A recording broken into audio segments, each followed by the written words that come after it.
Right, ladies and gentlemen, I'll hand you over now to Chief Inspector Nick Morris. Okay, thank you for coming down today. This is in relation to two incidents that occurred last night on two separate road bridges across the A12 in Essex. The first incident happened about 9:25 last night in the Fryning Lane in Ingatestone. From that road bridge, someone threw a lump of concrete onto the A12, which hit a car which was travelling towards Chelmsford. In this instance, the piece of concrete caused substantial damage to that vehicle. Unfortunately, no one inside the car was injured, although, as you can imagine, they were very shocked by the incident. Around 25 minutes later, at this location, which is about 10 miles away, another lump of concrete was thrown from the bridge and it hit a vehicle travelling on the A12 towards London. This lump of concrete went straight through the windscreen of this vehicle, which has caused serious injuries to the female passenger of that car. And at this moment in time, I'm aware she's got substantial fractures to her ribs and also to her face. The reason we've asked people to come down to here is obviously to appeal to the person that threw this lump of concrete from this bridge or the other one to come forward.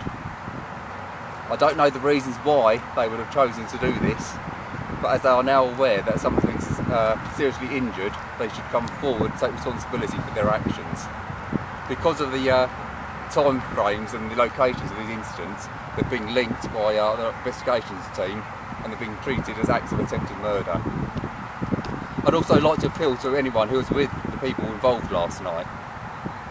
They may be considered to be as guilty as the person that threw the concrete over the A12, and if that is not the case, then they should come forward and contact Essex Police with that information. Finally, I'd like to ask anyone that saw any suspicious activity on any of the road bridges over the A12 last night, particularly in the Chelmsford-Ingatestone area, to contact Essex Police.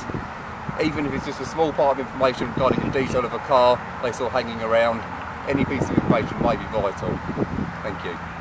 How seriously do you regard this? I mean, you're talking about attempted murder.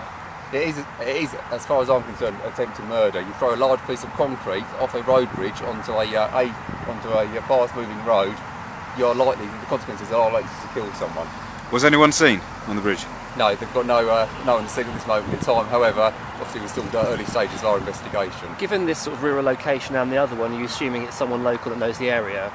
I think if they are linked, which we are treating at the moment, then there's a good chance they know the local area. There's a number of back roads which link these two locations. There have been a number of incidents in the past, very similar. Yes, unfortunately there's been a number of occasions over the last 3 years where items have been thrown over onto the A12. At this moment in time, we're unable to say whether these attacks are linked to the ones that happened historically. Can you spell out how large these lumps of concrete were? From what I've seen from pictures, they're about the size of a bucket. It looks like something of a bucket size, perhaps what people might put on their driveways or grass verges to keep vehicles off. It could have caused a major incident, a major accident. Definitely. Obviously, it's horrendous that this lady's been injured and she's got horrific injuries and remains in hospital.